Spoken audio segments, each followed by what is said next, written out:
আসসালামু আলাইকুম রহমতুল্লাহি ওয়া বারাকাতুহু। উপস্থিত সম্মানীয় অতিথি, শ্রদ্ধেয় শিক্ষক শিক্ষিকা মহাশয় এবং প্রিয় সহপাঠীবৃন্দ, আপনাদের সবাইকে আজকের এই সুন্দর দিনে স্বাগতম। আমি নুসরাত খাতুন। আজ 15 আগস্ট ভারতের স্বাধীনতা দিবস। আপনাদের সবাইকে প্রথমে জানাই ভারতের স্বাধীনতা দিবস আন্তরিক শুভেচ্ছা ও অভিনন্দন। স্বাধীনতা দিবস প্রতি বছর 15 আগস্ট পালন করা হয়। আজকের এই দিনে 1947 সালের 15 আগস্ট আমাদের দেশ ভারতবর্ষ ব্রিটিশদের 100 বছরের অত্যাচার ও নিপীড়ন থেকে মুক্তি লাভ করে স্বাধীনতা অর্জন করে।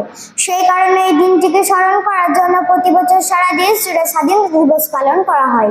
নেতাজি সুভাষচন্দ্র বসু, জওহরলাল নেহরু প্রমুখ স্বাধীনতা সংগ্রামীদের রক্তক্ষয়ী সংগ্রামের মধ্য দিয়ে আমাদের দেশ স্বাধীনতা লাভ করেন। সেই কারণে এই দিনে দেশের রাষ্ট্রপতি দিল্লির রাজপথ ও প্রধানমন্ত্রী লাল কেল্লায় জাতীয় পতাকা উত্তোলন করে জাতির উদ্দেশ্যে ভাষণ দেন। এরই উদ্দেশ্যে আমি একটি সুন্দর কবিতা বলে শোনাচ্ছি। কবিতার নাম স্বাধীনতা, কবির নাম সুভাষিস গুহ। বহুদিন ধরে বহু প্রতীক্ষার পরে স্বাধীনতা তুমি এলে শান্তির বার্তা নিয়ে। তোমার জন্য গেয়েছে লক্ষ শহীদের প্রাণ, হারিয়েছে কত না মা বোন তাদের শ্রেষ্ঠ সম্মান।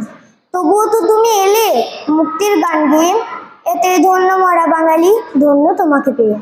আজ আমরাও বলতে পারি, হে বিশ্ববাসী দেখো চেয়ে, আমরা স্বাধীন আমাদের রক্তে রঞ্জিত স্বাধীনতা পেয়ে। আসসালামু আলাইকুম রহমতুল্লাহি ওয়া বারাকাতুহু।